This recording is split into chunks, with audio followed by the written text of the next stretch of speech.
उत्साहाच्या वातावरणामध्ये महाराष्ट्रभर हा उत्सव साजरा झालेला आणि सगळी जनता आज रस्त्यावर उतरून असा प्रतिसाद गणपती बाप्पा पुढच्या वर्षी लवकर या अशा घोषणा देत आहेत। मला वाटतं सर्व लोक समाधानी आहेत, शेतकरी समाधानी आहेत, त्यामुळे संपूर्ण महाराष्ट्रामध्ये आनंद उत्सव सुरू आहे।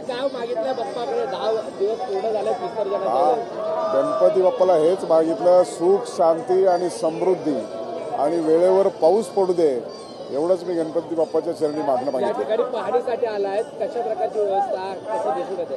मुंबईच्या पोलिसांची जी व्यवस्था असते ती सर्वांच्या नजरेत भरणारी असते आणि मुंबईचं पोलीस आणि पोलिसांची यंत्रणा आणि त्याच्यामध्ये एवढा प्रचंड जनतेचा समुदाय असून देखील अतिशय सुस्थितीत आणि व्यवस्था चोख बंदोबस्त असतो, त्याच्यामुळे कुठलंही काळजी करायचं काही कारण नाही। ताकद मागितली का बाप्पाकडे? वर्षभर तुम्हाला ते शहर बसून महाराष्ट्राचा पूर्ण राजकारणासाठी आमदारांना हे करायचं। मला वाटतं की गणपती बाप्पाची चांगल्या कामासाठी नेहमीच ताकद असते आणि आपण चांगलं काम केलं की गणेशाची गणपती बाप्पाची आपल्याला पाठिंबा मिळत असतो।